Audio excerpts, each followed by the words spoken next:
No. Ladies and gentlemen, I suggest you take your seats. We're already slightly behind our schedule. First of all, on behalf of the Russian International Affairs Council, let me warmly welcome everybody who came here. I'm really glad that we have such high attendance. I think that suggests that the topic that has been chosen for our discussion is timely and important. And I do hope that we will have an inspiring and intellectually gratifying discussion today. Let me start with saying that the topic, international politics in East Asia and Japan, prospects for Russia-Japan cooperation, is definitely a broad one, but at the same time, I think that it can be made focused. If we look at the current developments in East Asia and in the Asian Pacific region at large, some would say that we should talk about the Indo-Pacific region rather than Asia-Pacific, but nevertheless, no matter what specific geographical focus we select, definitely we see a lot of potential instabilities, problems, and uncertainties. I think that I can probably mention new potential complications in the Korean Peninsula, and I wouldn't be surprised to see a new degree of escalation there this year, unfortunately. Definitely we can talk about many unresolved issues between the People's Republic of China on the one hand and the United States on the other. And since it's the election year for the United States, and also, unfortunately, we see epidemics coming from China, I think that adds to the uncertainties and makes political risks even higher. We also see continuation of arms race in East Asia. We see many unresolved territorial disputes in the region, and definitely these are issues which are directly related to both Russia and Japan and to the relations between these two nations. As far as the bilateral relations are concerned, I would venture to say that, in my opinion, the name of the game right now is probably expectation management rather than anything else. I think that expectations were quite high last year. For reasons that we can discuss, not everything was achieved that probably we planned or expected to achieve. But it is important to keep what positive developments that we saw in the bilateral relationship. But also we can and probably should discuss not only relations between Tokyo and Moscow, but the role of our two great nations in the developments in East Asia, and I would say also developments in the international system at large. We see very significant changes in this international system. We cannot ignore these changes. I think our two countries have their role to play, and their responsibilities that they have to meet. And I do hope that our small event here would help us to articulate not only problems, but also opportunities for bilateral cooperation or coordination between Russia and Japan within multilateral structures. Let me say that we are really very privileged to have Professor Tanaka here. He is widely known in Russia. I think probably everybody in this room had a chance to read some of his works. let me express my gratitude also to the embassy of Japan in Moscow, which helped to set this event. And let me give the floor to the Minister on Political Affairs and head of the political department at the Embassy of Japan to Russia, Mr. Takuda, please. Thank you, Dr. Koltunov. Thank you very much for your warm welcome remarks. Thank you. And thank you very much for distinguished guests, members, experts, and friends for coming to today's events. I'd like to express my sincere gratitude to Mr. Koltunov and REAC staffs for giving generous consent to our request and organizing this wonderful event. Thank you very much. And I also would like to extend my sincere gratitude to Professor Tanaka for coming all the way from Japan to have a lecture here in Moscow. And again, also for a great gratitude to all the friends and experts for coming to this event. Professor Tanaka is the preeminent authority on international politics in Japan. He has held various executive positions, such as Vice President of University of Tokyo and President of the Japan International Cooperation Agency, so-called JICA. And he now leads the extremely important and unique policy school, the National Graduate Institute for Policy Studies. This university, the National Graduate Institute for Policy Studies, provides education and training aimed at cultivating future leaders in the public sector. This university serves as an international center for gathering together diverse students and officials, not only from Japan, but also from more than 60 countries and regions, including Russia. I'd like to stop and conclude my short remarks by expressing my sincere hope that today's lecture provides you with a great opportunity to learn more about Japanese diplomacy, Japanese foreign and security policy. And lastly, I have just a small request for you. That is a request to fill in this small questionnaire, which is on the table, I think, which is very important for us to make sure that for the future similar events. Yeah. Thank you very much. Thank you. Thank you, Mr. Before giving the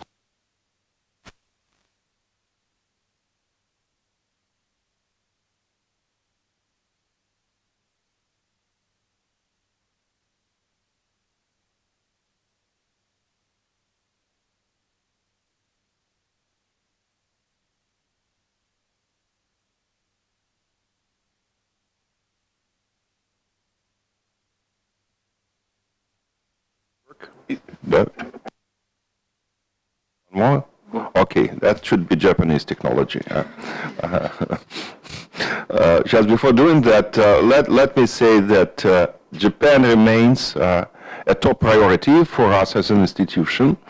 We believe that this is an area which has been underinvested by Russian scholars to some extent, and we're trying to promote discussions on this country and on its foreign policy, on the Russian-Japanese relations. And I'm proud to say that last year we had a very successful conference with the generous assistance from the Embassy of Japan.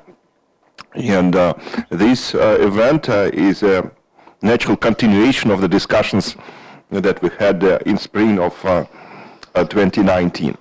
So without further ado, let me give the floor to Ivan Timofeyev. Thank you very much, Andrei Vladimirovich.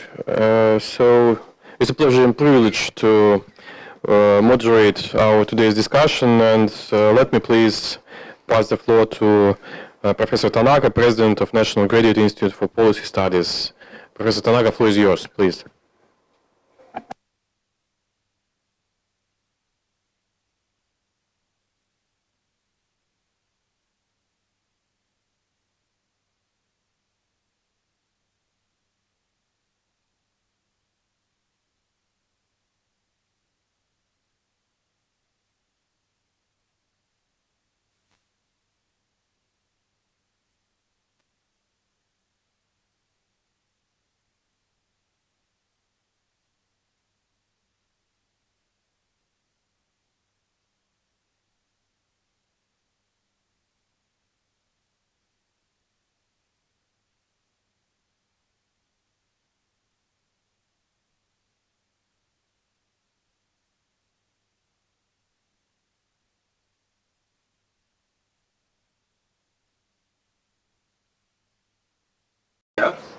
To discuss international politics and Japan's role and its relations with many parts of the world. Today, I have actually only 3 points to make, with lots of slides. But the first... Another try. Does it work? Well, the first point, very brief.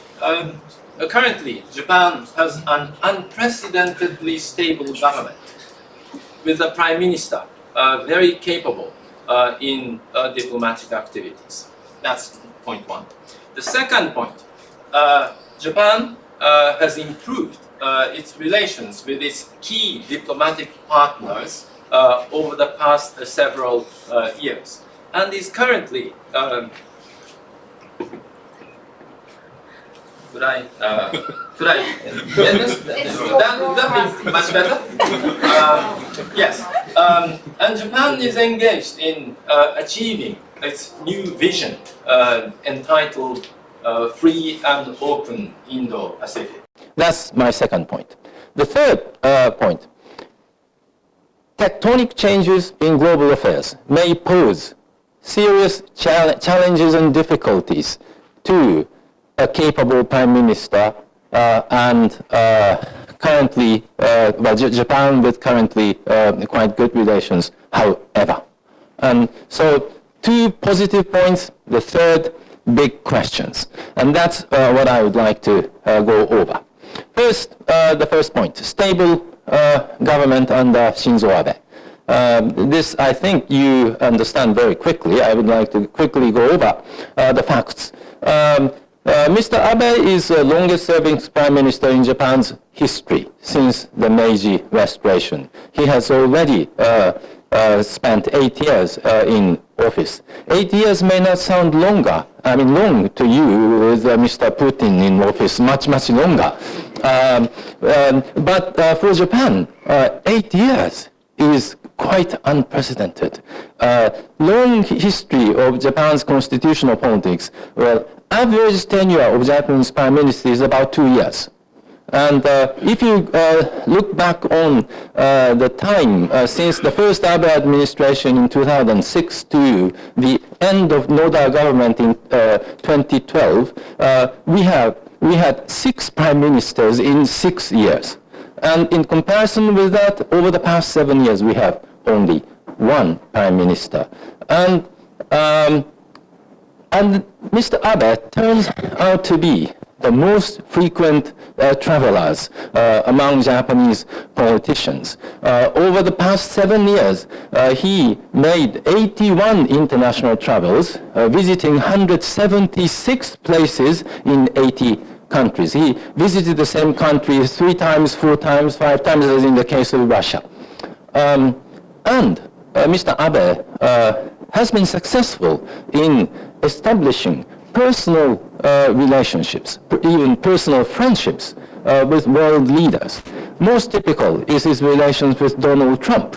And he has engaged in lots of telephone conversation as well as face-to-face conversation with Mr. Trump. And certainly, President Putin is the one interlocutor whom Prime Minister Abe has seen very often. And Prime Minister Modi of India is another good friend of him. Abe invited Modi to his personal cottage in Yamanashi Prefecture when he came to Japan. And even President Xi Jinping, Mr. Abe conducted fairly regular contacts in recent years. And last year, Mr. Abe met with President Rouhani of Iran 3 times. Abe himself went to Iran in May, and then 2 of them got together in New York in the autumn, and President Rouhani came to Japan last December. What they were talking about, I have no confidential knowledge about their conversations, but I assume that they have been talking about how to make the communication between Iran and the United States much easier with Mr. Abe's frequent exchanges with Mr. Trump. So, under, I would say, quite capable diplomatic activities of Prime Minister, Japan, over the past several years, has improved its relations with key partners. U.S.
Russia, I think with the frequent conversation between Mr. Putin and Abe, relations has improved.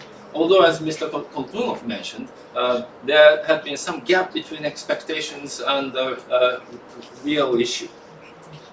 Not working? Maybe I'm causing the problem. But then, there are some unsatisfactory feeling, but still I think both leaders kept promising that they're working hard so that they could find out mutually agreeable relations, which is good. Well, South Korea relation is bad, but becoming slightly better than the situation last year. North Korea, no improvement.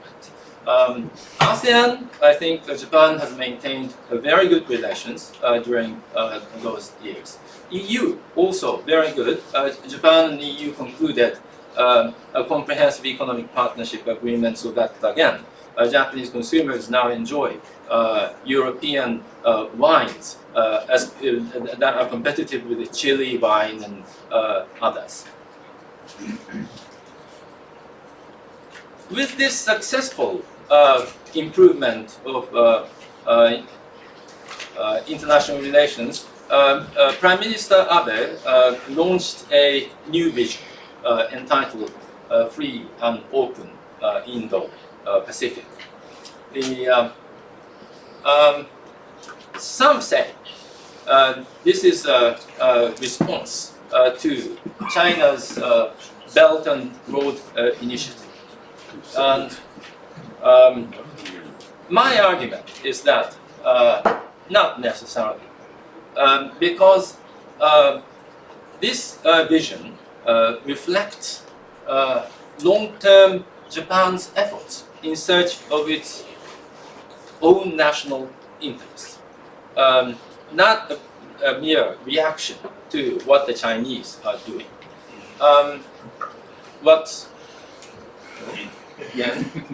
Changing this? This works much better? Even better. Oh, even better. Good. So what's Japan's national interest? I said to find out where the center of gravity of the world economy. Where is the center of economic activities in the global? And focus its international activities to maintain its own prosperity. Connecting to the central activity is Japan's national interest. What do I mean by this? Let's skip this. Well, this is a graph I calculated from Professor Angus Madison's project of estimating global GDP since the time immemorial. They have detailed estimates from the 19th century. And in 1820, as you see, 30% of global GDP is occupied by China. And I can't see, but some 20% is of India. And Western Europe, 24%, US, 2%. And this indicates the 19th century was the period of the rise of the West. Percentage of Western Europe, US, and Eastern Europe goes up and up and up. The 19th century was the time of the decline of Asia and the imperialism competition. This was the time when the center of gravity of global economy existed in North Atlantic, Western Europe and North America. But as the time went on, the share of Asia increased toward the end of the 20th century, and by 2000, the share of the West is about 50%. And the share of the rest of the world is about 50%. And then as we enter 2016, the share of Asia, Africa, the India, Japan, the rest of Asia is slightly over 50%. And this area was called the era of Asia Pacific. The center of gravity of global economy shifted from the Atlantic area to the Pacific. And now, with the rise of Africa, South Asia, it seems that that center is further shifting toward south, which I would call the area called the Indo-Pacific. Let me look at each and different changes of per capita GDP. This is the change of per capita GDP during the age of Asia Pacific. It started from 1960, and then the Australia or Japan is high, and then many countries, Singapore, Hong Kong, Australia, Taiwan, Japan, South Korea, all these are going up, and Singapore is now enjoying the highest per capita GDP globally. But so are the rest of Asian countries in the late 1990s to 200. They're going up. I just cut off this graph along this 15,000 US dollars and redraw this graph like this. The scale has changed from 0 to 15,000, and then all the high-income countries in East Asia went through 15,000 about 1960s, 70s. But then Thailand, China, Indonesia, Philippines, all these countries went up greatly from late 1980s to 1990s, going up. And even Laos, Myanmar, Vietnam has shown a tremendous upward curve, with the only exception of North Korea. This trend was followed by the development of South Asia. South Asian countries, per capita GDP growth was rather stagnant until the 1990s, but they have shown also upward trend since the beginning of 21st century. So is the case of many sub-Saharan African countries. I just picked up Kenya, Tanzania, Uganda, Rwanda, Ethiopia, Mozambique. The African countries had been stagnant until the beginning of the 21st century. This is the 2000. And then, the Tanzania's fate was terrible. It's downward. And Rwanda, Ethiopia, all stagnant until the end of the 20th century. But then with the beginning of 21st century, all of them went upward. And so it seems that these data demonstrate that there was a shift of economic growth from somewhere in the Pacific toward south. So if IMF's estimates of growth rate of different countries indicates that darker areas, and this appears more than 5% growth. And these areas are the area where the high growth occurs. And IMF's 2023 projection also indicates these areas indicate. Japan, white, Russia, white, about 0% growth, but then all these areas appear to have more than 5% growth. And if you look at the trend of population, the Indo-Pacific is going to be the center of expansion of population. And this is the projection of this is the projection of China's population, and this is India, and then this is the projection of Sub-Saharan Africa. And so by sometime in 2040, the population of Sub-Saharan Africa will exceed both China and India. And by the end of 21st century, this is the population distribution. Lots of people in Sub-Saharan Africa, South Asia, and now it appears East Asia appears rather sparse. But then, this is the sort of the more populous region in the world in the end of 21st century. And of course, large number of population can produce problems. And unless you would provide opportunity for growth. But if the current growth rate per capita GDP of such countries like Kenya, Tanzania, Ethiopia continues, population growth indicates that they are becoming economic powers, just like China did. And so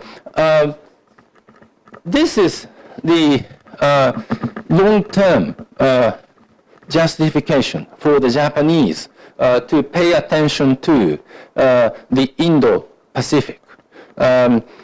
Yes, there are elements of competition with Chinese, with the Belt and Road initiatives. But even if China hasn't started Belt and Road initiative in 2013,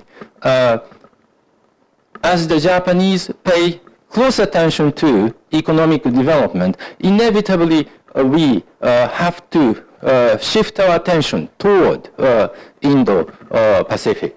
And so the policy statements indicate, in 1980, Japan, Prime Minister Ohira said, the area that we pay attention to is Pacific Basin.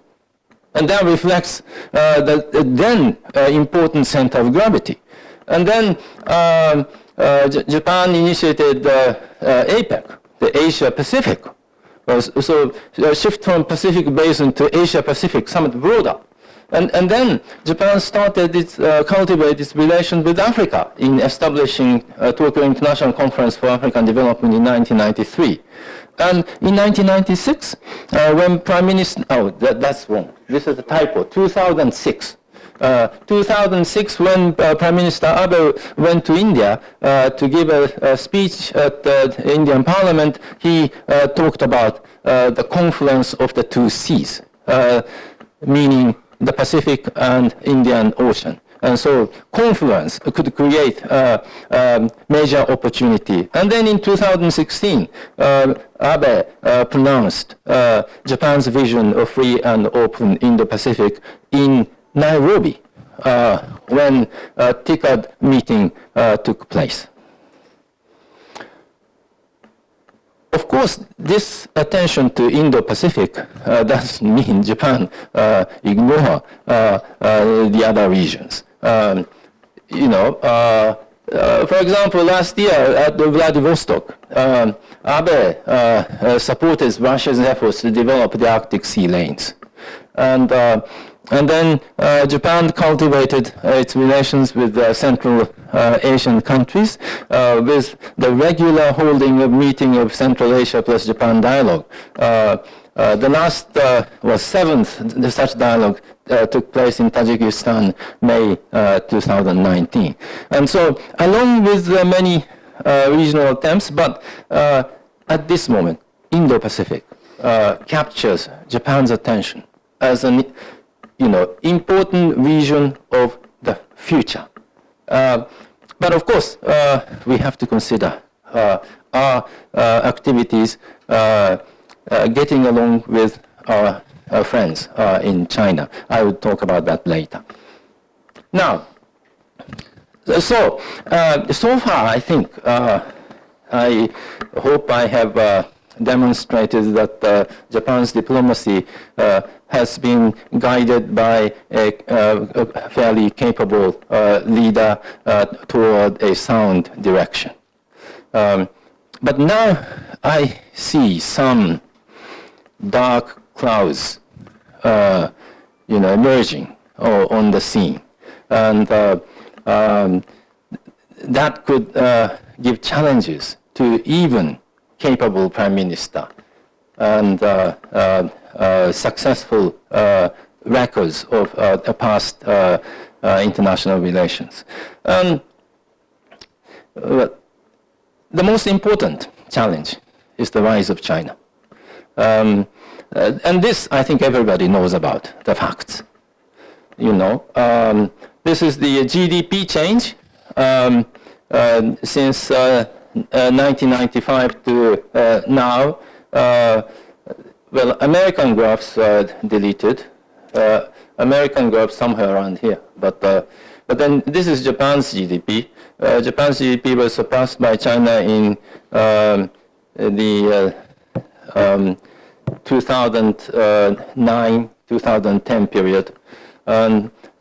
So this remarkable expansion of China's GDP created a background of what I might call tectonic shifts of global affairs. Of course, if you look at this graph carefully, it's not just China that grew. India has grown very much.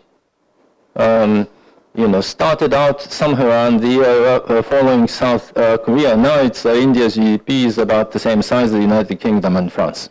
And the trend indicates that India would grow this way. But China, one of the reasons that China grew so much was of its success in trade. And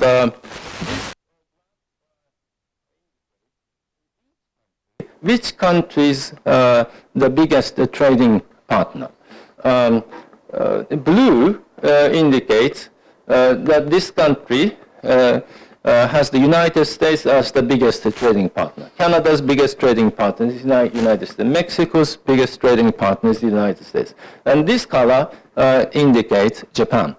And Australia's biggest trading partner was Japan in 1995. And Britain's biggest trading partner was Germany in 1995.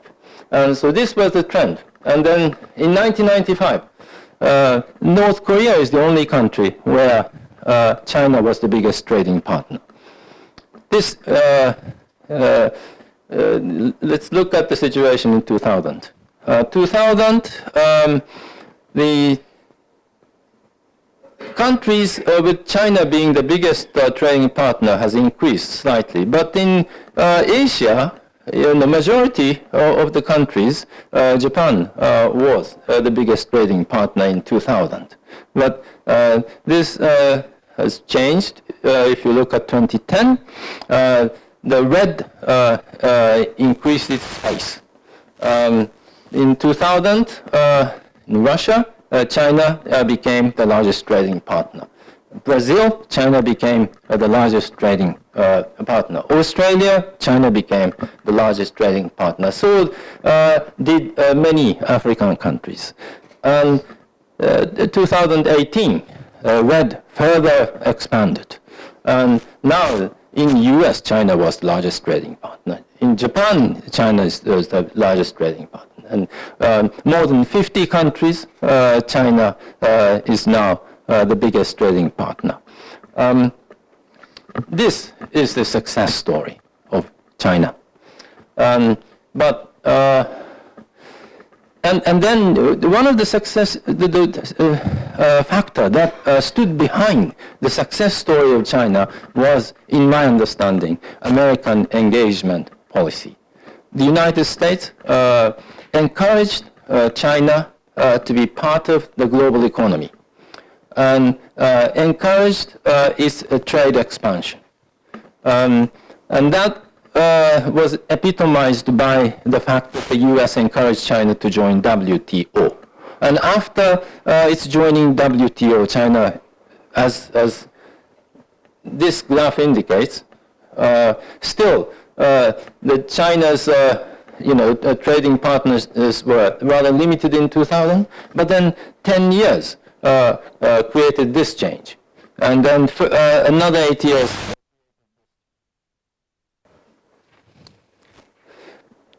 And I think there were two explicitly made or sometimes tacitly made assumptions by the American decision maker about the justification of the engagement policy. And I think assumption number one was the American expectation or hope that China would become more liberalized as it becomes more prosperous, as it becomes more integrated into world economy. And so encouraging China to become a bigger trading partner or efforts making more prosperous, Americans hope that China might join the camp of liberal democracies. Of course, there were many skeptics, even in the 1990s. And I was rather skeptical about this sort of view in 1990s. But then there were a second assumption. The second assumption was the continuing American preeminence or preponderance in technology. If China doesn't become liberalized, and if China becomes an enemy, fine. We can cope with it because our technology continues to be much, much higher than China, and we can cope with them. That was the second assumption. But it seems the records in 2010 teens, after China surpassed GDP, surpassed Japan in terms of GDP, these two assumptions were both being questioned. First, the trade expansion. Well, U.S. allowed China to join WTO, and according to the rule of WTO, opened up its huge market to Chinese products. And the result is this. This is the Chinese, this is a trade viewed from U.S. And so American export to China grew this curve, followed this curve. But American imports from China, followed this pattern. As a result, American trade balance increases huge amount of money.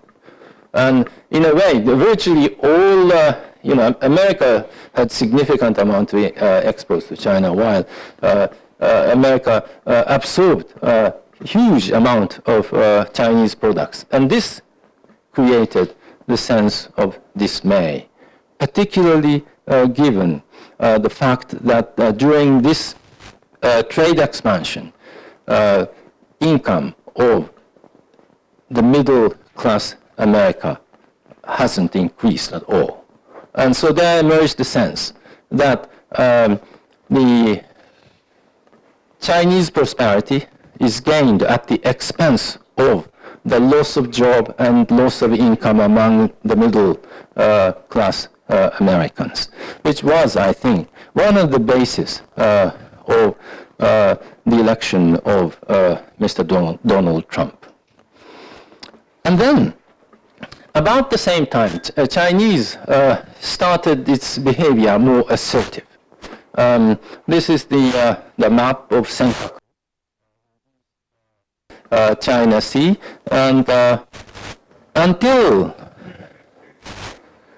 2012, Chinese Coast Guard ships didn't enter Japanese territorial waters, with only two exceptions. There's a 2008 and 2011 August. Only one ship entered this. But after September 2012, China constantly and regularly send their Coast Guard ships to intrude into Japanese territorial waters. And even now, we have, last December, we welcomed 12 Chinese Coast Guard ships in the territorial waters. And then in South China Sea, there were lots of disputed areas in South China Sea, and then from sometime 2013 on, China started filling out the reefs and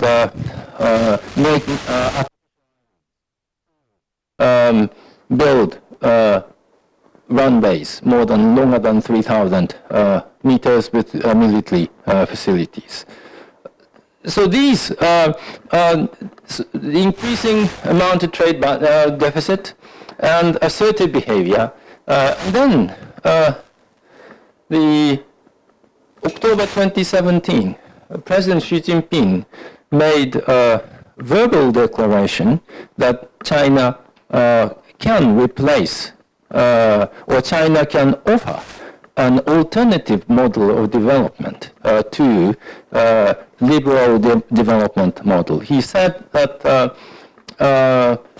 the theory, system, culture of socialism with Chinese characteristics have kept developing, blazing a new trail for other developing countries to achieve modernization. It offers a new option for other countries and nations who want to speed up their development while preserving their independence.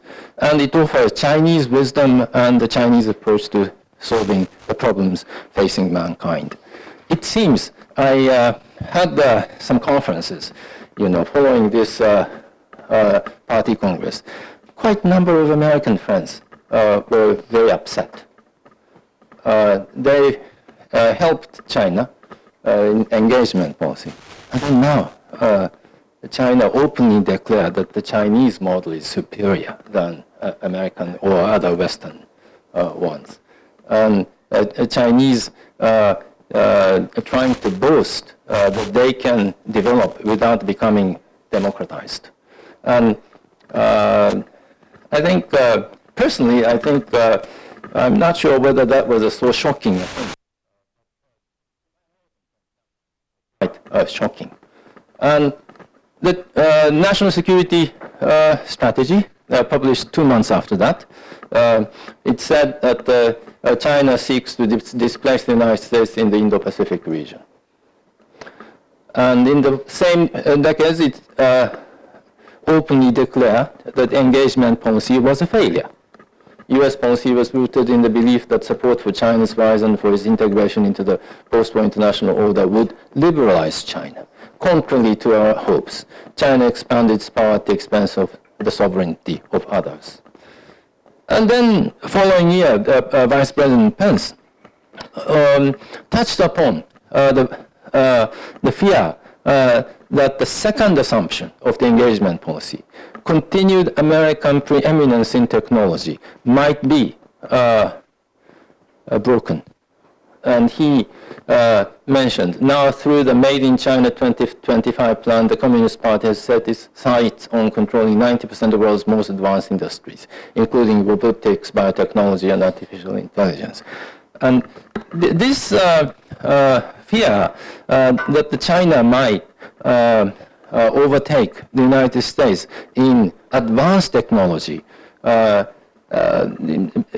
become a great impetus to shift American policy to engagement to something new, something that could start a new Cold War.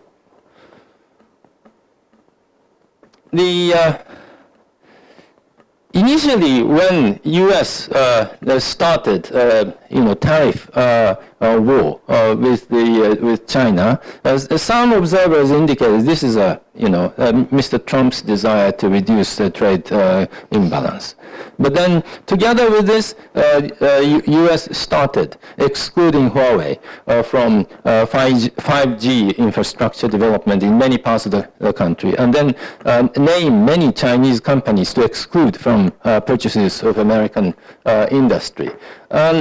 So the trade part, first stage agreement was made last January with the compromise that China agreed to buy additional 200 billion imports from the U.S., which I think is rather unrealistic.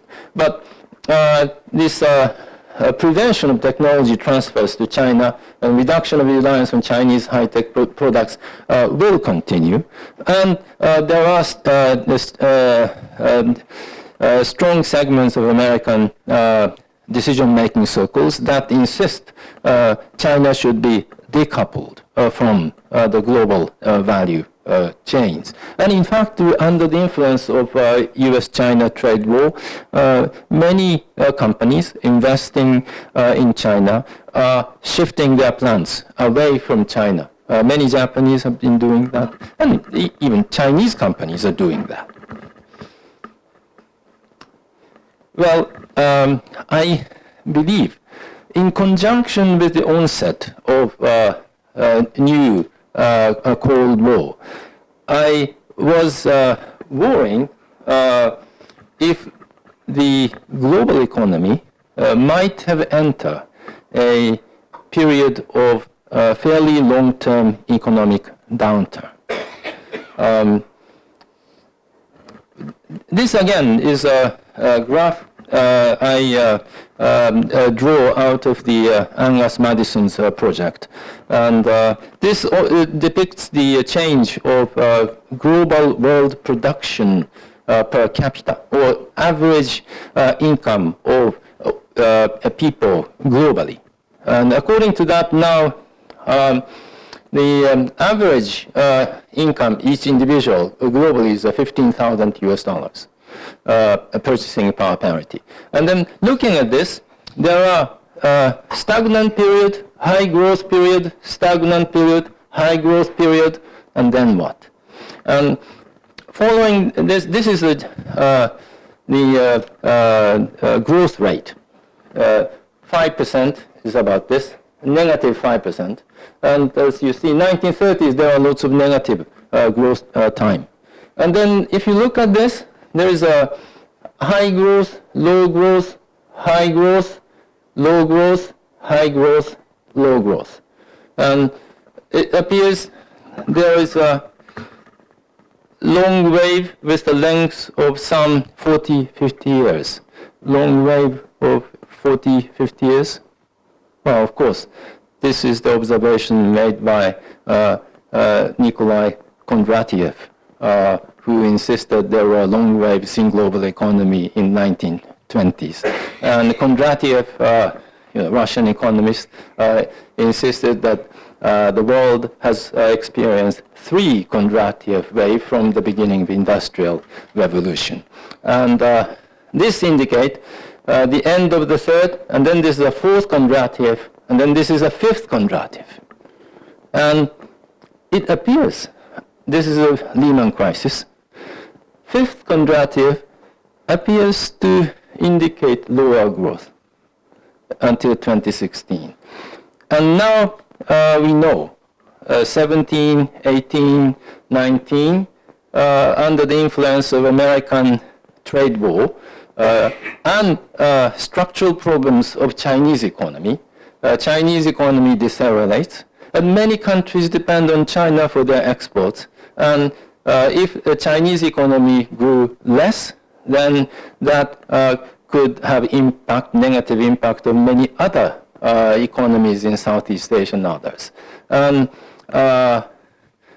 if a trade war continues, and if Chinese structural reform doesn't come forward, and if such accidental things like disease, epidemic, will further damage the economy, we may end up actually having another stagnant period from in the 1920s. So we may need to prepare for the time where the two biggest economic powers are confronting with each other in the period of low economic growth. And that, I think, will pose a serious problem to many countries. This maybe sounds like a caricature, but if a third Kondratiev downturn was the Great Depression, then the fourth Kondratiev downturn coincided with the Nixon shocks and oil shock and American defeat in Vietnam. What will happen to the fifth Kondratiev stagnation? 1930s, 40s, well, Great Depression to U.S. isolationism to Nazis, Japanese militarism, and World War II. 1970s, 80s, Vietnam War's defeat, economic crisis, Nixon shocks, and collapse of Bretton Woods system, new Cold War with the Soviet Union, and U.S. Pressure on Japan to compromise on trade, and disputes, and then end of the Cold War, and burst of Japan's bubble. Now, 20-teens and 20s. Iraq-Afghan war, U.S. Tend to be withdrawn, just like U.S. tend to be withdrawn after Vietnam. And Lehman crisis, and then, just like President Nixon declared that American interest came first, and America should withdraw from Asia. Jimmy Carter said it should withdraw from Korean Peninsula. The Trump's American firstnism, and then new Cold War. Is this period, is this similar to which? 1930s, 40s, 1970s, 80s. And I would argue that the major task for Japan, for the rest of the world, is to prevent the current period from becoming similar to the 1930s. If it is characterized by the Cold War, we should try our best to keep Cold War cold. We should prevent it from becoming hot, as was the case of the 1930s. There's a big challenge: how to keep Cold War cold. This is a rather again, rather simplistic exercise of number. This is a number, the military expenditures as provided by CIPRI and in East Asia region. I just listed military expenditure of China and all China's neighbors. Obviously, China's military expenditure is huge in comparison with others. You know, India is second, but that's less than 1/3 of China's. Russia's is similar. Japan is less than 1/4, and South Korea. And then all these countries have a tiny military expenditure in comparison with China. Oh, I didn't put the United States here because I'm going to come back to that point. That's very important. Very shrewd observation. But, you know, if you compare Japan and China military expenditure, this is the past trend. And China's military expenditure becomes more than 4 times larger than Japan's. And then I calculated, because China is not simply facing Japan alone. China has many neighbors. And so I calculated the combined military expenditures of China's neighbor. And if you combine, well, I think this bump is some estimation problems of CIPRI of Central Asia or Russia. But the combined military expenditures of China's neighbors had consistently been larger than a single China's military expenditure. And so even now, well, if all China's neighbors got together to balance against China, then China's military expenditure does not exceed the entire neighbor without adding US. But somehow I made the artificial division between continental neighbors and maritime neighbors. And I divide the China's neighbors into continental neighbors and maritime neighbor. And continental neighbors is this curve. And maritime neighbors is this curve. And now, China's military expenditure is now reaching the level of the combined total of maritime neighbors. That's Japan, South Korea, Taiwan, Philippines, Indonesia, Vietnam, Indonesia, India, Bangladesh, Australia, and New Zealand. And one interesting, balance of power exercise is which side continental neighbors side with. If it sides with maritime neighbors, it goes up. But if it sides with China, then it, again, becomes much larger. And so the alignment among China and neighbors can become very sensitive in dealing with the new, geopolitics. But of course, as Dr. Bolonsov mentioned, this picture is incomplete unless we add American military expenditure. And if I add American military expenditure, this is the picture. Is Russia included? Yeah, Russia is included. Well, the major portion of continental China's neighbor is Russia. Well,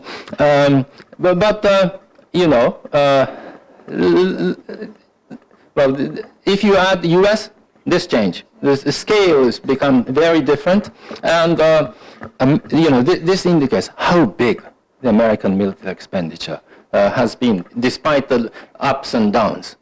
And if you exclusively look at the situation on China and its neighbors, then maybe balance of power may appear rather tenuous. China may conclude that, well, it can be over any maritime neighbors, because even if maritime neighbors can get together, which is quite unlikely, it can win. If China believes that it can entice Russia to their camp, then maritime neighbors would be terrified, intimidated.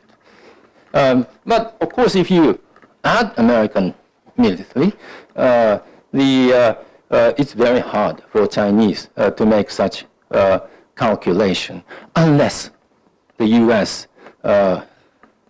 turn to complete isolationism. If U.S. lose interest in East Asian affairs, and if U.S. believe that alliance with the United States does not benefit U.S. at all, and involvement is irrelevant, and then we could get rid of this. Then we have come back to this world. And from the Japanese perspective, I think coming back to this world can be dangerous. And we believe, I think Japan, on the one hand, makes all-out efforts to keep American responsible interest in East Asia and Pacific and Indo-Pacific. Okay, and so this power calculation means that we need to make efforts to avoid miscalculation.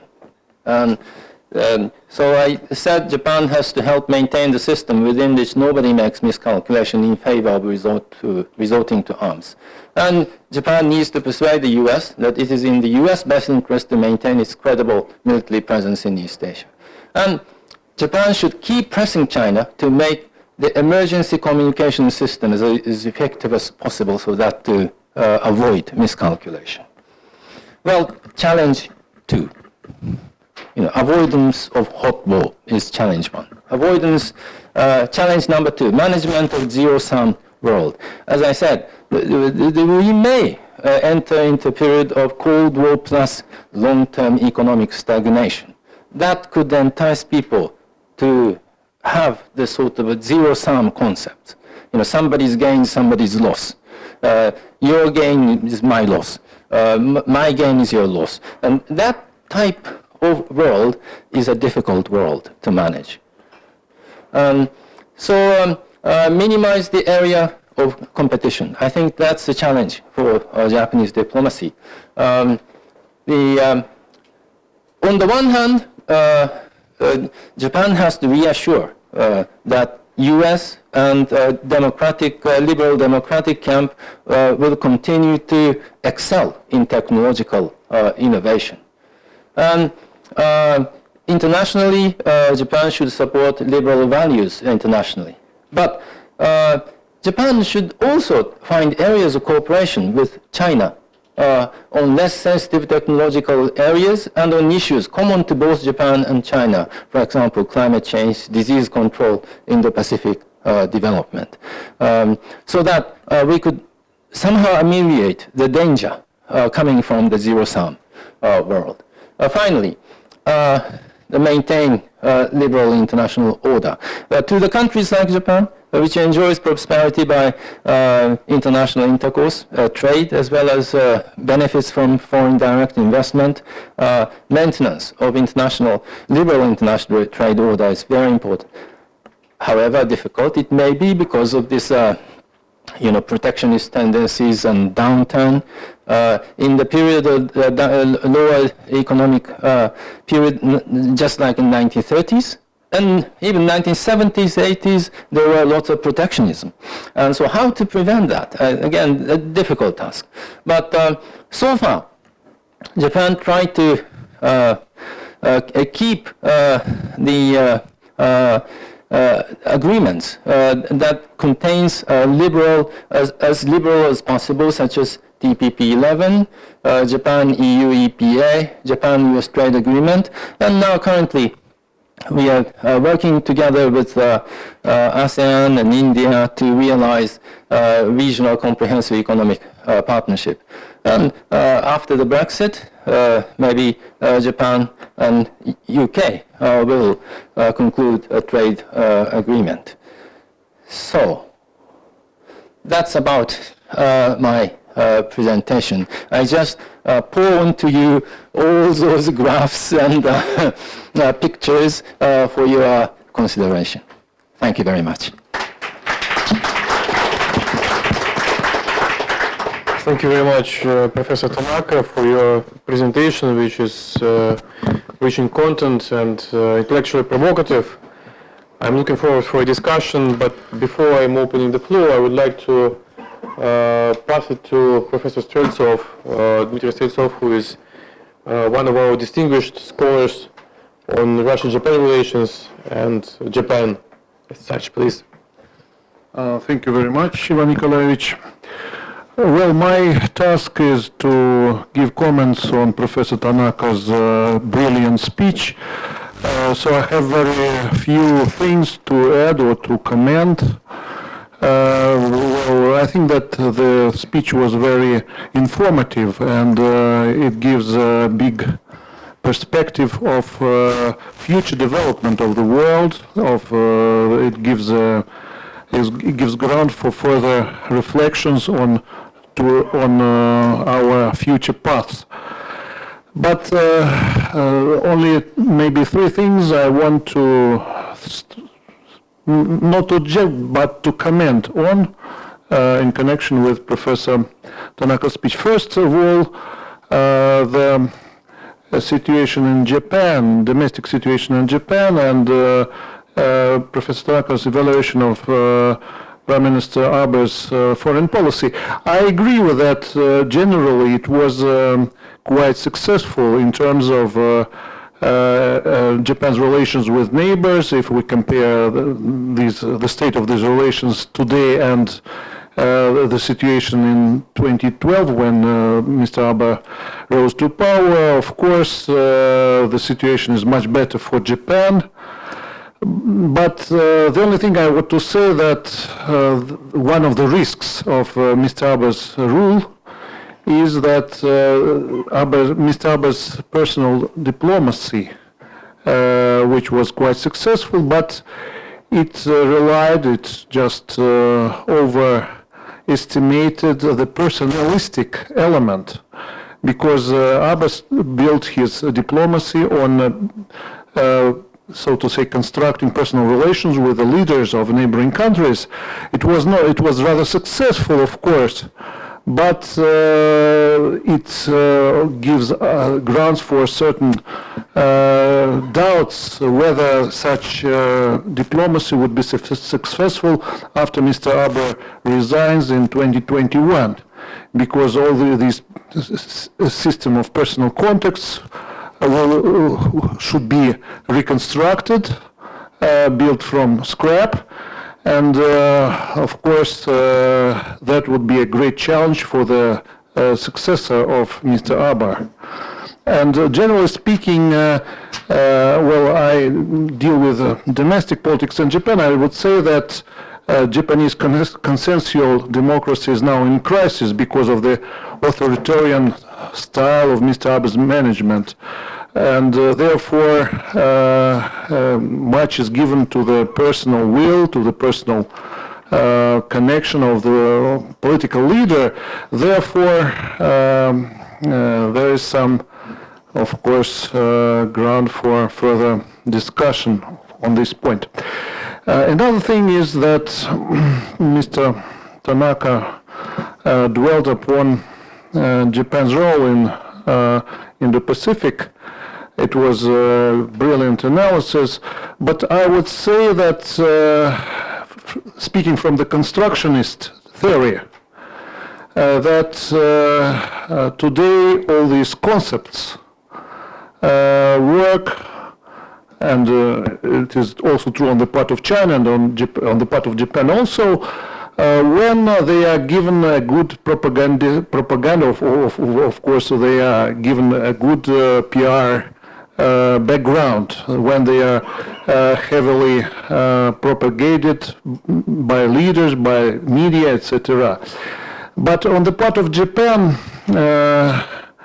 well, some commentators say that Japan's vision of Indo-Pacific, so to say, concept of the Indo-Pacific idea is not quite coercive, is not quite coherent, because of the fact that Japan is in a, so to say, intermediate position.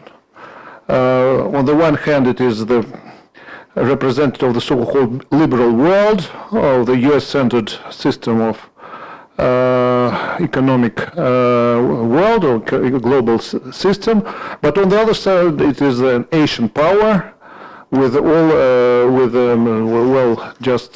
identity of Japan is an Asian country, and therefore, but if we see the value approach, if we take the value approach, the so-called US-centered vision of Indo-Pacific region is based on the so-called rule-based order, which is mostly the liberal order. And from the part of China and partly on the part of Russia and some other countries, this order is, so to say, shaped, formulated in the United States. Not anywhere, but in the United States. It is the US-centered world. Therefore, there are some doubts towards this, so to say, rules-based order.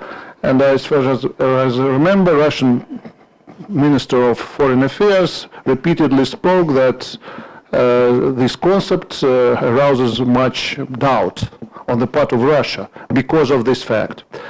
But on the other hand, Japan is an Asian country. It says that it sticks to Asian values, it has Asian identity, but Asian values and, so to say, liberal values are quite different. Therefore, it is very difficult to combine them in one coherent concept. And of course, Mr. Abe speaks a lot, but I never heard about some generally, so to say, well elaborated ideology of this Indo-Pacific Ocean in terms of its values, whether it's a liberal idea or an Asian idea or some other idea. And besides, the third thing I would say that the last but very important point in terms of what Professor Tanaka said about future of the world and so to say the role of China in the future global economy.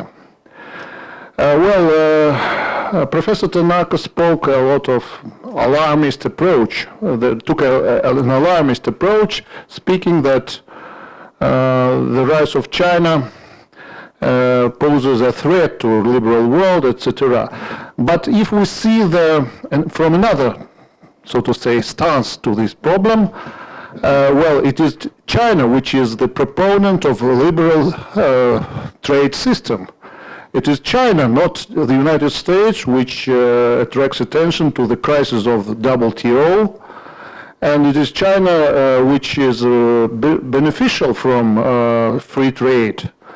And from this point, China and Japan are in the same boat, and they both, so to say, not contradict, but they are opposing the United States, which takes the protectionist approach. If we say from this perspective, it is not China but the United States which is, so to say, the adversary of both China and Japan. This is one thing. Another thing is that the lessons of the past, we say about the Cold War today, but could the experience of 1930s be, so to say, attached to today's situation? Because today the term of Cold War, of course, is not Cold War in classic meaning. It means that it means trade war, but there were a lot of trade wars, but Cold War was based on ideological, so to say, adversaries, or ideological opposition. But today there is no ideological opposition. It's the opposition of, so to say, national identities, of, so to say, national interests, but not of ideologies. Therefore, well, whether such Cold War, ideologically speaking, Cold War lead to a hot war, it is a little bit doubtful. And another thing is that China today, of course, it's not a liberal democracy. It's an authoritarian state. But if we see the past experience, there was a lot of authoritarian states which were quite successful economically, and which, so to say, transformed or evolved into successful democracies. I see. I can give the example of South Korea, of Taiwan, etc., of Chile, etc. Therefore, it is doubtful. Well, at least it gives, so to say, space for further discussion whether China would challenge the United States in terms of, so to say, world dominance as an authoritarian country, or maybe it would be China which will take the banner of democracy in the future. We don't know about that, but it also gives further, so to say, ground for discussion. That is, these are my remarks, and I would say that I would be happy if anybody adds to my comments. Thank you. Thanks a lot, Dmitry Viktorovich. Now I'm opening the floor for discussion. Please raise your hands or your name tags and don't hesitate to participate. Sergey Alexandrovich, please. Sergey Shugrov, Chief Editor of Polish Magazine, Professor of MGIMO. So, as a professor of MGIMO, most of the Institute of International Relations under the name of Foreign Affairs of Russia. Thank you. It works? Okay. Is the question or a short commentary? Both? What about questions? Both. Okay. So, as a commentary, I would like to say that my students know your name. It's good. As you know, students cannot remember more than 3 names, Japanese names at once. So, as the name of politician, they know Abe Shinzo, and as the names of political scientists, they know Inoguchi Takashi and your name. And you have a wonderful capability of looking at the world system as one unit. I remember you collaborated with Professor Kumon Shumpei at working on the world system. You have a wonderful capability of predicting of some self-propelled prophecies. For example, your book, Atarashi Chusei, Medieval Age. Yes, Medieval Age. It was out some 25 years ago, in 1996, I think.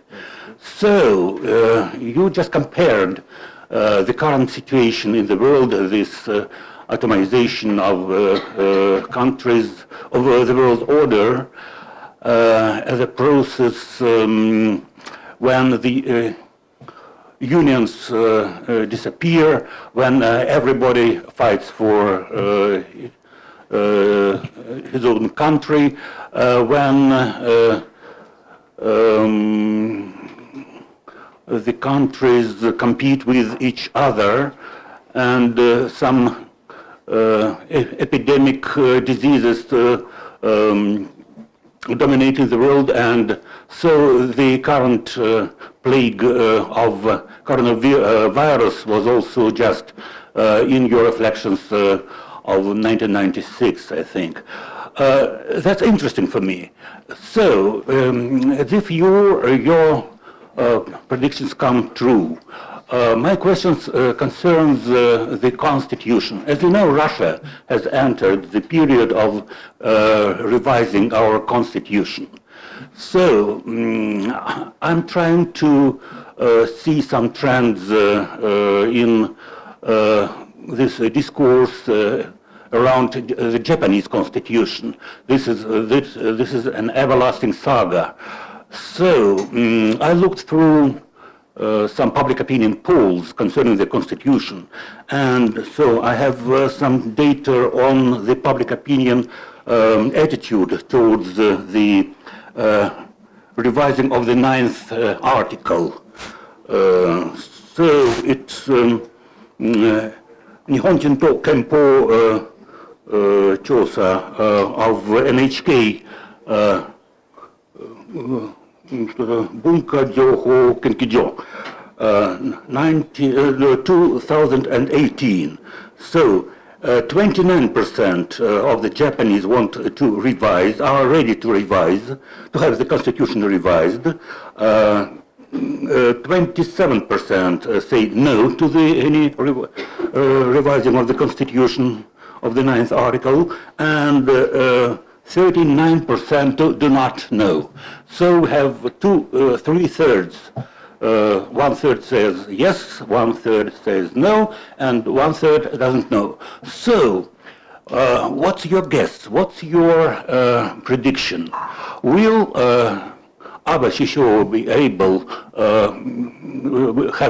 Will he have enough time to revise the constitution and to build what he calls a Utsukushi Kuni? So we know that Abe Shisho wants the country to become a regular country, a common country, Futsu no Kuni, including this point of the constitution revisal. What's your opinion? What will happen and when? So, and the world order, of course, and the situation in the Indo-Pacific depends on what Japan will have as a partner, a military country or a Pacific country. That's the core of the question. Thank you. Mm-hmm. Professor Tanaka, if you don't mind, we will get two more questions because we are constrained with time, and I would like to ask for brief comments and questions. I see Vladimir Petrovsky and Yuri Dubinin, and also Igor Istomin.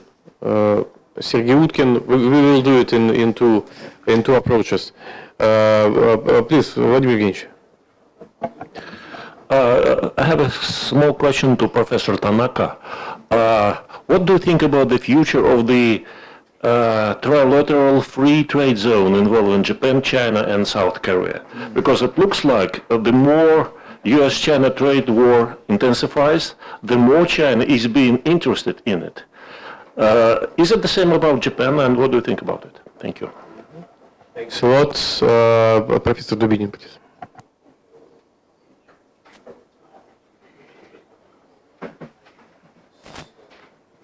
Sorry, the deficiency of the microphones. Well, first of all, thank you very much, Professor Tanaka, for your very thorough explanation of Japan's foreign policy and Japan's position towards the world's international most important issues. Well, I may have a couple of questions. Well, first, you spoke about the Mr. Abe's government good relationship with major Japanese partners. But my question is, how does Abe view Japan's position in the light or in the spectrum of the US-Chinese trade competition or trade war, whichever you prefer? And the second question is that I think that Mr. Streltsov has almost touched upon it, but I'd like to, if possible, to clarify about it. It seems to me that both China and Japan are supporting the idea of the liberal international trade. These days, we see that the government of Mr. Trump is consistently destroying the notion of the liberal trade, or more introducing nationalism in the international economic relations, and prefers to do it on the on the bilateral basis rather than on the multilateral basis according to the WTO rules. How do you consider this situation? Thank you very much. Okay, so we gathered three questions. Professor, if you don't mind, I'm passing the floor to you, and then we will get back to other questions.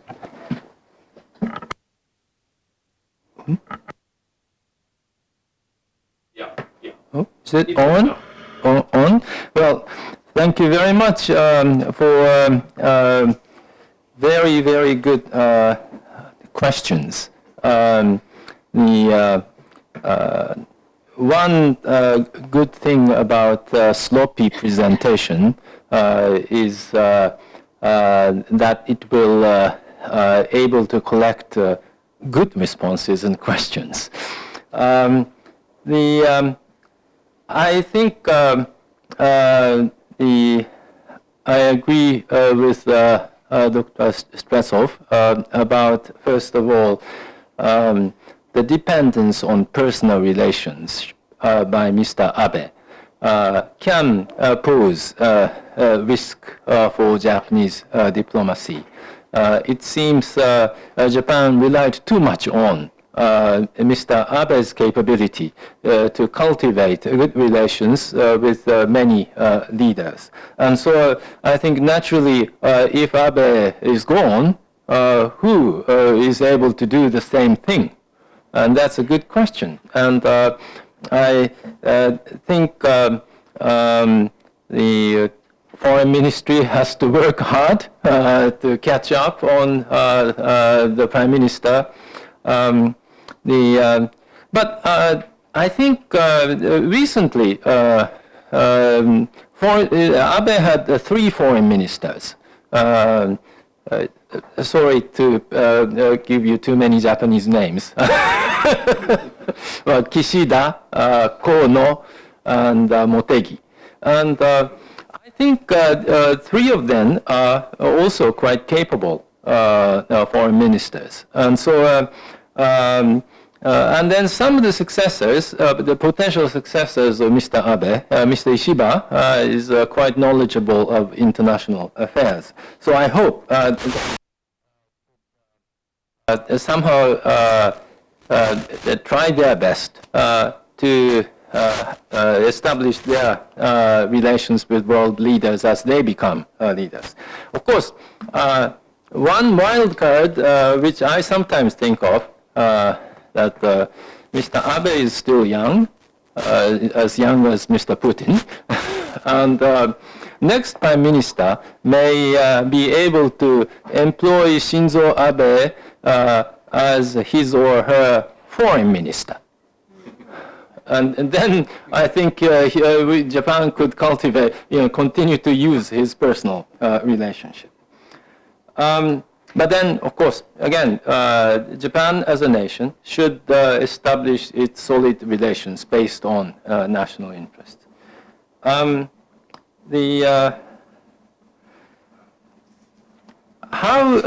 Japan able to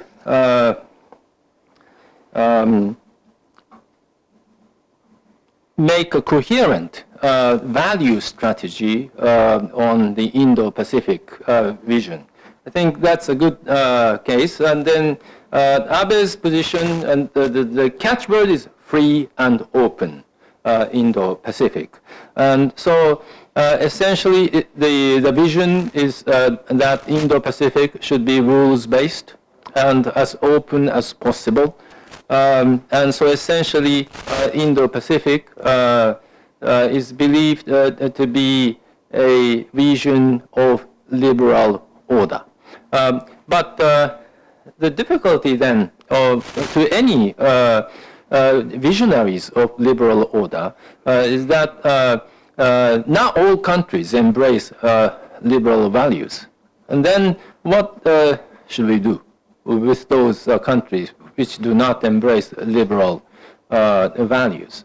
Extreme liberalists, for example, in the US, who insist on human rights diplomacy, try to coerce those illiberal countries to become liberal. But so far, those coercive liberalism has not been successful. The most extreme case of coercive liberalism was the Iraq War. I think from the perspective of free and open Indo-Pacific, we would opt for more gradualist liberalism. As Dr. Spretsov mentioned, there were cases where authoritarian regimes transform into liberal democracy, as in the case of South Korea and Taiwan. And we may not be so successful either, but if you look at the condition in Myanmar, Myanmar under Aung San Suu Kyi may not be called the perfect liberal democracy. It is still, constitutional limitations of 1/4 the parliamentary seats dominated by the military. But in comparison with the Myanmar in 10 years ago, it had become a much more liberal country. And I think by applying sort of gradualist liberal reform, we would be able, in the long run, hope to create more liberal elements in the Indo-Pacific. The future, and about China's role, I completely agree that China, and then this was what I wanted to say in the presentation. China was the greatest beneficiary of the liberal international order. By being accepted at WTO, and China utilized the lower tariff rate of surrounding countries everywhere, and then successful in exporting everything, particularly in the US market and Japanese market, those markets with lower tariffs. And so I believe Japan and China share a lot of idea of maintaining liberal order and maybe criticism against the United States. But I think still there are some elements of truth of American frustration. China already becoming the second largest economic power still maintains that China is one of the developing countries, and still maintains a fairly high tariff rate. And there are lots of regulation restrictions which appeared to outsiders very arbitrarily. And sometimes there are cases of coercive technological transfers. So I think to the extent China adheres to the liberal trade value, we are all welcome. But to do that, I think we ask the Chinese to do their own reforms too. And particularly, of course, it was mentioned that the Trump administration's attitude toward multilateral institutions are, put it frankly, very bad. And in that sense, Japan needs to criticize particularly American unwillingness to agree to the WTO senior level committee that could stop the conflict resolution mechanism WTO. That was very bad. And so I think on issue by issue there are, I think, area of cooperation that Japan could have with China. But then there is the issue of terminology of the Cold War. And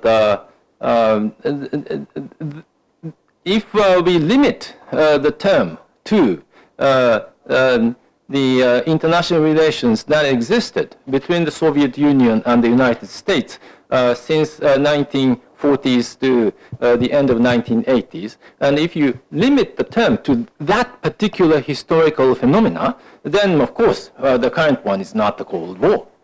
But if the Cold War is a confrontation and competition without resorting, intense confrontation, competition without resorting to actual arms, then I think the current one is one of the Cold Wars. And ideological elements is relatively weak, but still, as I mentioned it in my presentation, in 2017, Mr. Xi Jinping said, China can offer a different developmental model to developing countries. And that's, I think, a new ideology. You know, there is a way that you can develop and increase per capita GDP without making your political system liberalized, maintaining Communist Party power intact, and making the terms of presidents unlimited, while you know, Xi Jinping committed himself to eradicate extreme poverty in China by this year.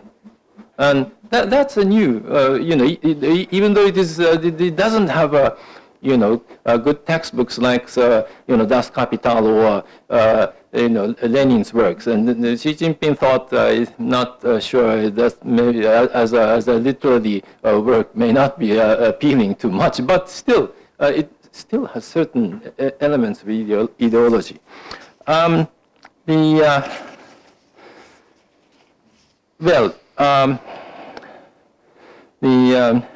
Well, thank you very much for remembering my old book, which I published in 1996.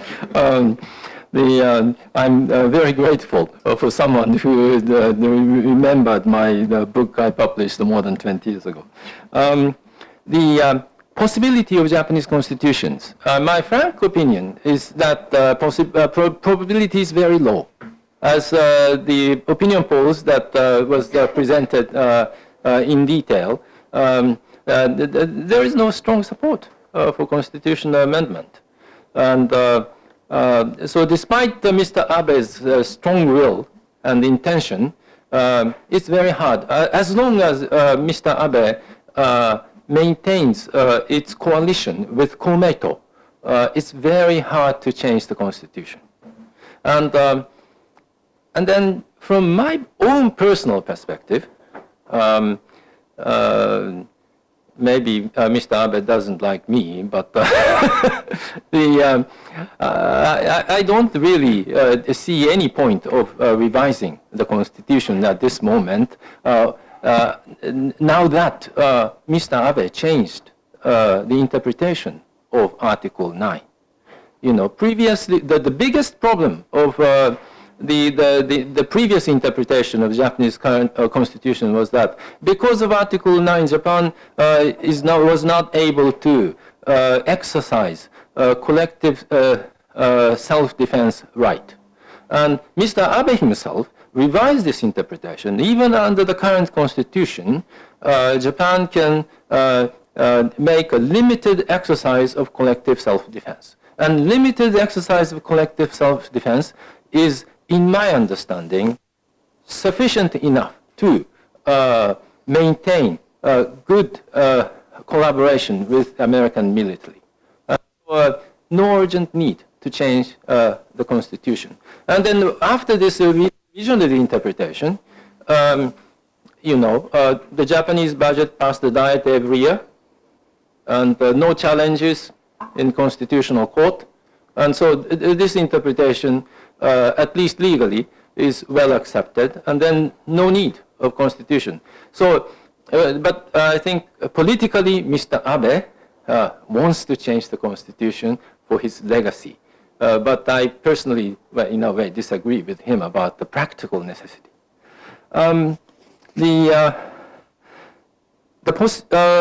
likelihood of a CJK free trade zone, a trilateral free trade zone, is at this moment, in my understanding, not very high, because the current focus is what's called RCEP, Regional Comprehensive Economic Partnership, which include all three countries, China, Korea, and Japan.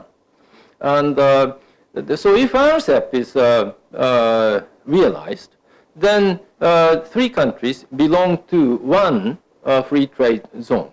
And so the only justification to create a trilateral free trade zone in addition to RCEP is that three countries can agree on rules and regulations which were not agreed by RCEP. And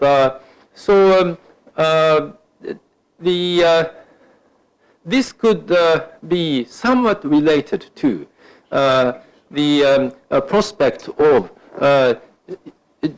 U.S.-China trade dispute, because rules and regulations that Japan wants beyond RCEP are the sort of rules and regulations that we agree on TPP. Technological transfers, sharing information, ban on putting data on the servers inside China is not acceptable to Japanese, for example.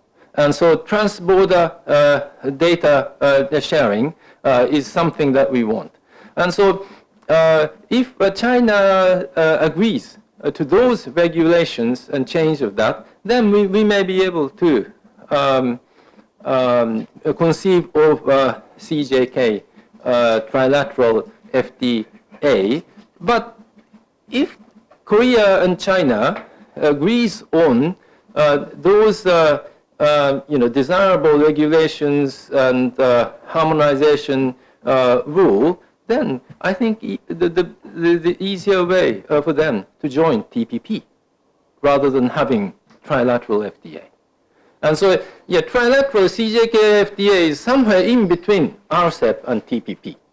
And it may be okay to have a middle way as CJK, but I think ideally, it would be better for China and South Korea to join TPP.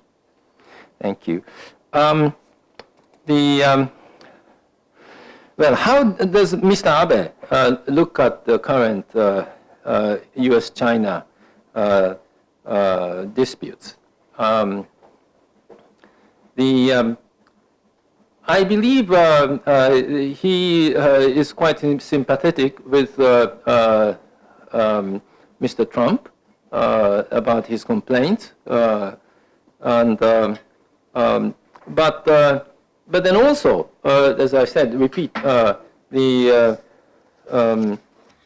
I don't believe Mr. Abe, on a one-on-one conversation with Mr. Trump to criticize Trump's America First, all these things. But then I believe as a Prime Minister of Japan, many of Trump administration's policies are not desirable.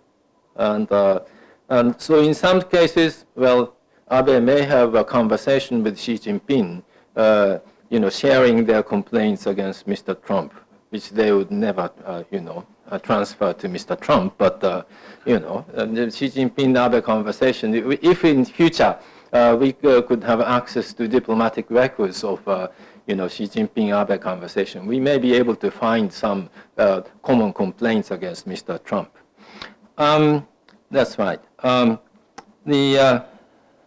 Well, and then I think one difficulty about the understand the current United States is the how to understand the will of America. We are immersed by tweets of Mr. Trump, the tweets of Trump express the will of America? Some of them are, but many of them may not be. And words of Mr. Trump, oftentimes terrible, but these of the United States may not be so terrible as his words are. Mr. Trump may be unhappy about about his words not implemented, but in many cases his words were not implemented in the United States. I think Japan-U.S. trade agreement was not as bad as that we anticipated. If you follow Trump's words, we could have terrible agreement. But then, actual negotiations were made between Japanese experts and American experts, and then the end result, which Mr. Trump, willy-nilly or whatever, but agreed, turned out to be a so-so agreement. And so that's a sort of difficulty of judging the current American. Thank you. Thank you very much, Professor. I will gather several more questions. So, Igor Istomin, please. But please be brief, because we have shortage time. Sorry, Igor, thank you so much. Igor Istomin, GIMO University. Oh, It works. GIMO University. And I also have many questions and points, but I will just restrict myself to one point, one question. I think you are talking in your presentation about a lot of transformations which happen in the current economy, in the current political world, but it also brings the question to what extent we need also transformation in terms of our expert approaches and in terms of our methodologies that we use. So, for example, the big question is to what extent the measurements that we use are applicable to the current situation and are actually helpful to understand the world. And you probably know also the famous article by Michael Beckley, Measuring What Matters, where he tried to start this debate. And I think this debate is very, very important. One just example, you were talking a lot about military expenditures. And it's a very controversial issue, I think, when we talk about military power. For example, if you take a global firepower index, which is a quite authoritative, Russia's there stands well below the United States, but higher than China. And by the way, this index doesn't recognize nuclear weapons. They look on the conventional capabilities. So by just looking at one dimension, I think it's not always captures the dynamic that we have. And the question that I have is actually about the relation, which I saw a kind of contradiction between your first part when you were talking about the major transformation and with the rise of the South, and the later parts of your speech when you were almost no reference to the South, you were talking more about China and the United States and the situation in Asia. So to what extent this rise of the South that you were referring to is figuring out, if it is a real rise of the South, then maybe while talking about China-US competition, we are talking about the agenda of the past and not of the tomorrow. Or maybe the rise of the South is not as consequential, the rise of African states, the rise of India is not as consequential because we are still predominant by this. So if you could draw a connection, how these two parts of your discussion connect to each other. Thank you. Thank you very much, Igor. Anna Kirima, please, GIMO University, professor. Grab that one. Thank you so much for a brilliant lecture. I'm Anika Reva from Moscow State Institute of International Relations. My question is actually on Russia's role. You haven't touched that much on Russia, but probably you could elaborate a little bit. So basically, what do you think how Russia could contribute to peace and prosperity in Asia and the Indo-Pacific?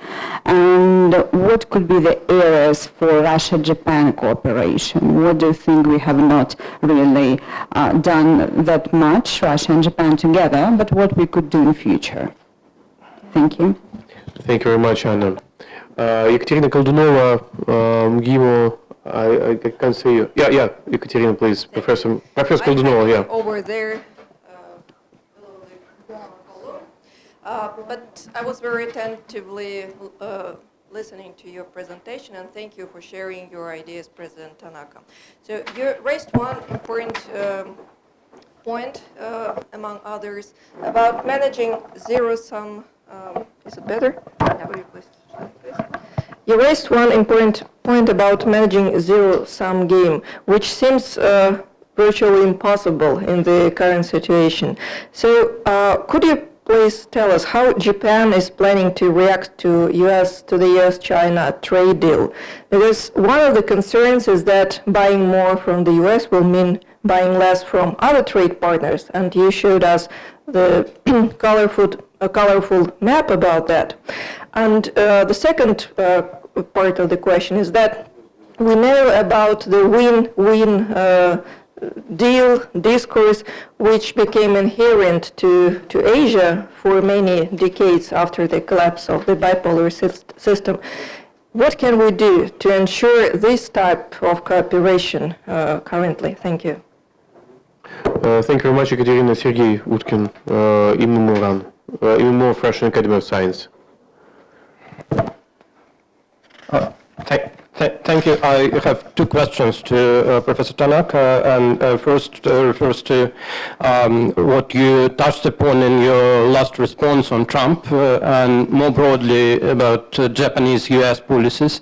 You said that Japan would do all the responsible efforts to keep the US in the region, and that this is the Japanese interest to have the US in, but then when you look from the Russian angle, it very often looks like the problem that the US sees with Chinese and Russian security policies is that Chinese and Russian borders happen to be too close to US sphere of influence, and that is while the US is in the different hemisphere.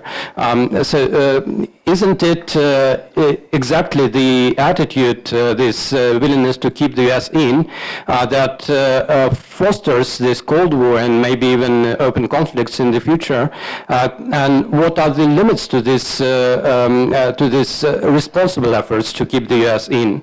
For example, you have now the debate about the consequences of the fact that the INF treaty, the Treaty on Intermediate Nuclear Missiles, collapsed, and that the US could probably deploy US nuclear weapons on soil in Asia. So what would be the Japanese attitude to that? Would it also be sort of a benign US presence, or would you speak against that and probably even protest to your ally against this kind of deployment?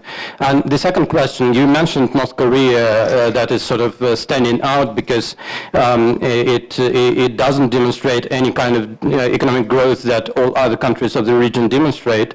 And the question is then, what's the future of that? Do you think that this very surprising Trump policy towards North Korea, sort of a number of openings that he made to the North Korean leader, it does produce some positive result, or do you expect new escalation in the midterm future on North Korea? Thank you, Sergey. Last but not least, a main text which I see is Yuri Klintsev from the Institute of Far East of the Russian Academy of Science. Please, Yuri. Thank you. I have a question about international regional organizations.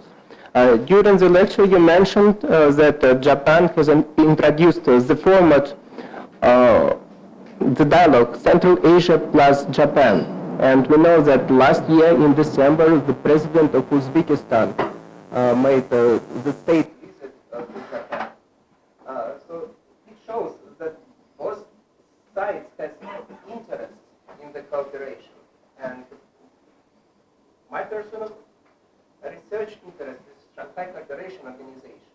And now we are thinking on the expert level how to boost and stimulate the cooperation, economic cooperation within this organization. And some experts introduced the idea of SCO+. So my question is, what do you think about this format, Shanghai Cooperation Organization plus, for example, Japan or maybe some other countries? Is it favorable for Japan, and whether it will work, and will it help to SCO to develop further? Thank you, Yuri. Professor, please. Well, thank you again for very, very good questions. Well, first, measurement. I think the questioner was right. Military expenditure alone would not tell, in fact, much about military reality. And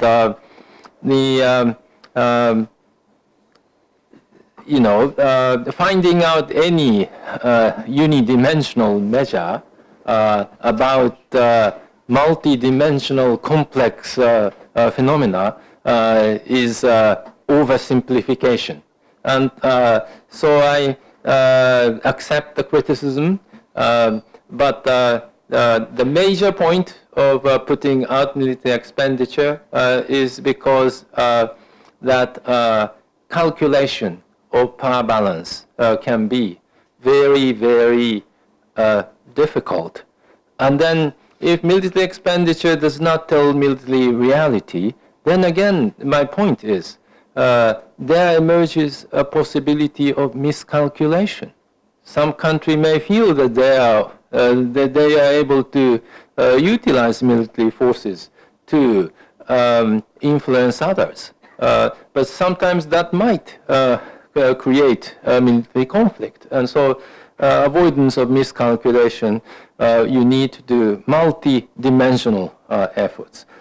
I didn't talk much about the rise of the South. Again, the question was right. With the limited amount of time of my presentation, I was not able to cover everything. And I think the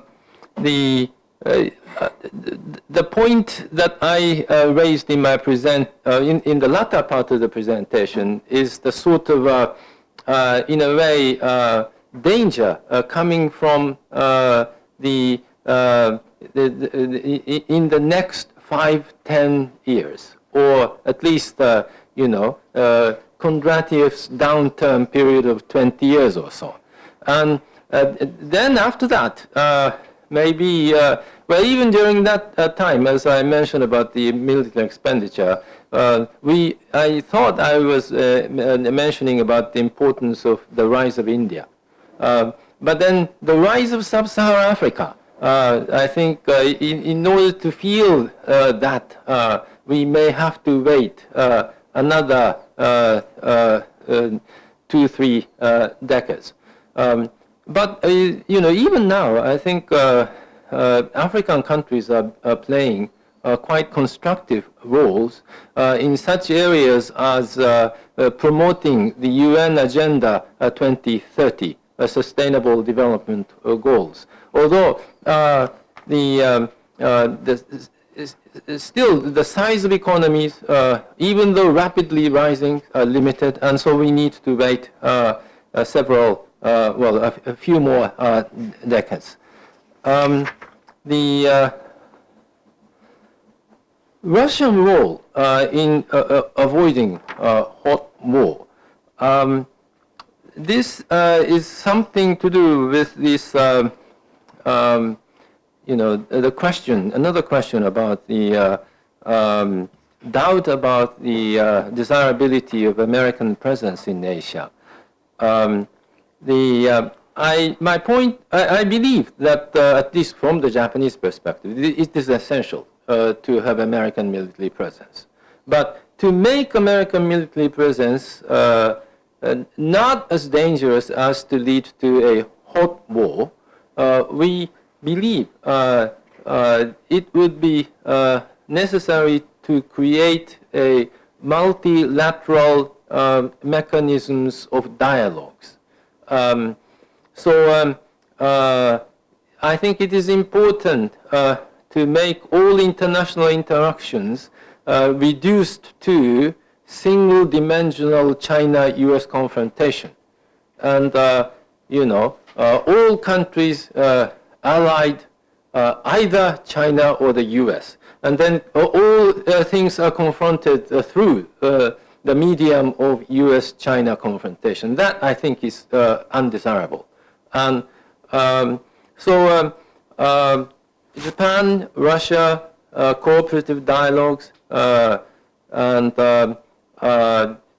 Japan's Prime Minister meeting with Mr. Putin very frequently will, I think, and then Japan, Russia cooperates in various development areas, or maybe connecting Arctic sea lanes to Indo-Pacific, transportation corridor. These could create a much more multilateral interrelated system to avoid, I think, hot war.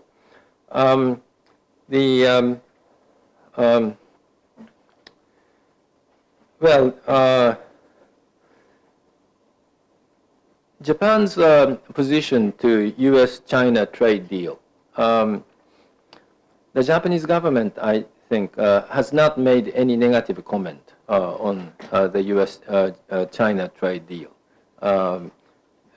I think respecting both countries, and if two countries agreed, Japan will respect the agreement. But as was pointed out,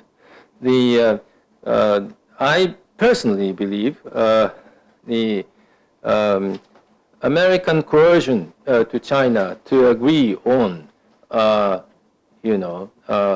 $200 billion sales to China is unsound. It's a typical managed trade. And if China is to artificially to buy $200 billion without damaging its current account balance, it has to reduce purchase from elsewhere. And then if somehow the U.S. gains $200 billion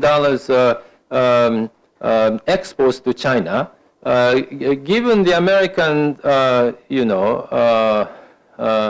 investment savings balance doesn't change, the entire U.S. current account balance remains the same. That means U.S. will buy $200 billion from somewhere else, maybe from Vietnam or somewhere else. But in any case, that this managed trade will create unsound effect to the international trading system. And then given the current coronavirus epidemic, the demand in China should be shrinking, and it could be very difficult to realize this. But then, if China is not able to, make this deal, then maybe if Mr. Trump is reelected, he might, maybe tear off this current agreement and then renew a trade war, which could make the international circumstances worse.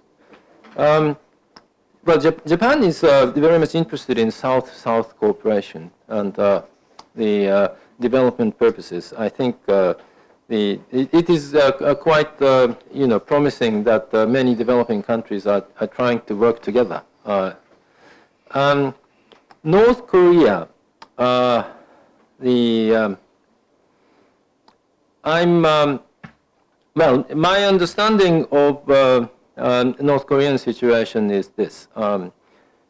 The North Korean behavior in 2017 was terrible and was increased a threat to Japan, launching long-range missiles and nuclear weapons tests. And so the development in 2018 was positive to the extent that North Korea stopped repeating those tests.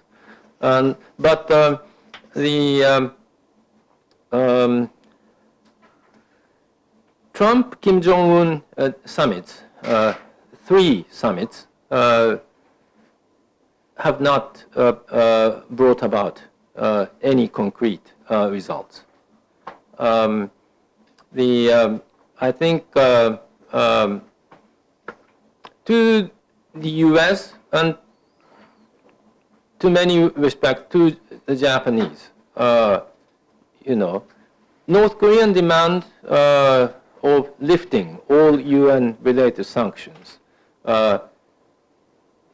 should be equal to complete dismantlement of nuclear weapons production capability. And North Korea's offer is a limited dismantlement. And so American, I think, to which the Japanese agree, response of no lifting of sanctions, I think is, well, in a way, natural.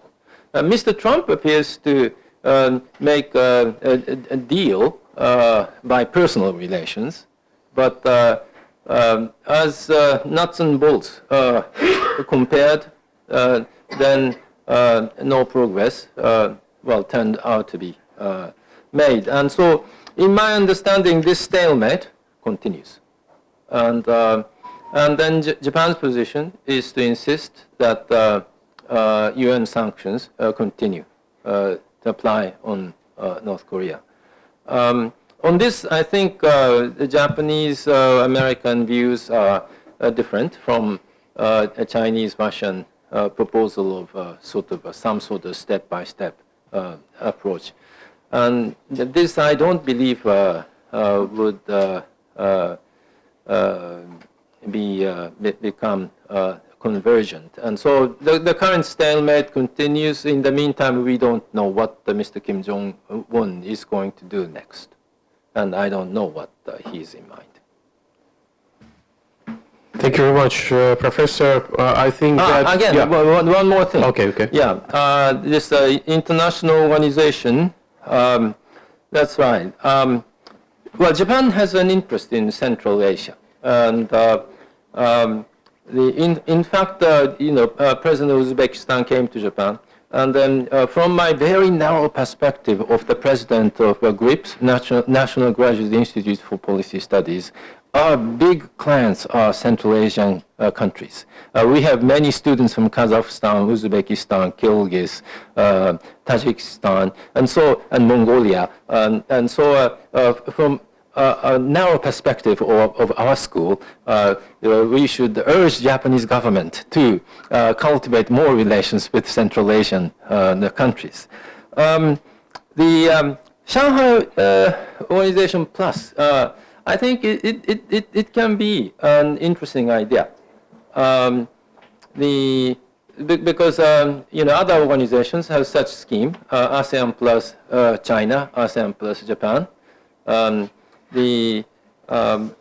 But to many extent, I think what's taking place in Shanghai Organization is not very much known to Japanese, and so maybe we should start more communications. But my expertise is rather limited, and so I would defer to some other people more knowledgeable about that. Thank you. Thank you very much, Tanaka-sensei, and I'm very grateful to all of my colleagues who contributed with comments and their questions. I think that we established a very good tradition of exchanging views with Japanese experts here at REAC. So The first significant step was the last year conference, so now we have another point in this chart, thanks to you, Professor. We would be glad to see you again here, and with this I am happy to close the meeting, thanking again the Embassy for their support of this meeting and all of the participants today. Thank you.